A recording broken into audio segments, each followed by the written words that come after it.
मातोश्रीवर झालाय सर्वात मोठा पक्षप्रवेश। एकनाथ शिंदे यांच्या मंत्र्याने खासदाराने घेतलाय धसका। उद्धव ठाकरे यांना तगडा उमेदवार मिळाला।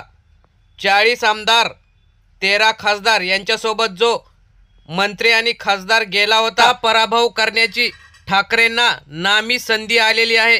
नेमकं झालंय काय आणि तो प्रवेश कुठे झालेला आहे ते आपण सविस्तर बघूया। छत्रपती संभाजीनगरमध्ये पैठणचे आमदार आणि आताचे खासदार संदीपान भुमरे यांनी एकनाथ शिंदे यांच्यासोबत जाऊन गद्दारी केली व ठाकरेंना धोका दिला। त्यानंतर पैठण विधानसभेमध्ये अनेक मोठे नेते मिळाले। आता सुद्धा ठाकरेंना असाच एक तगडा उमेदवार मिळालेला आहे।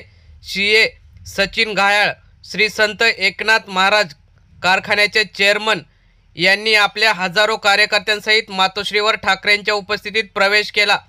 घायाळ यांचं जनसंपर्क तसेच पैठण विधानसभेत असलेलं काम, त्यामुळे संदीपान भुमरे यांनी कोणीही घरातला उमेदवार दिला तरी तिथे ठाकरेंचाच उमेदवार विजय होईल असं दिसतं। त्यामुळे मातोश्रीवर हजारो जणांच्या सोबत त्यांनी प्रवेश केला। तर मित्रांनो, तुम्हाला काय वाटतं? संदीपान भुमरे यांनी दिलेल्या उमेदवाराचा पराभव ठाकरेंचा उमेदवार करू शकतो का? आपल्या प्रतिक्रिया कमेंट बॉक्समध्ये जरूर कळवा। धन्यवाद।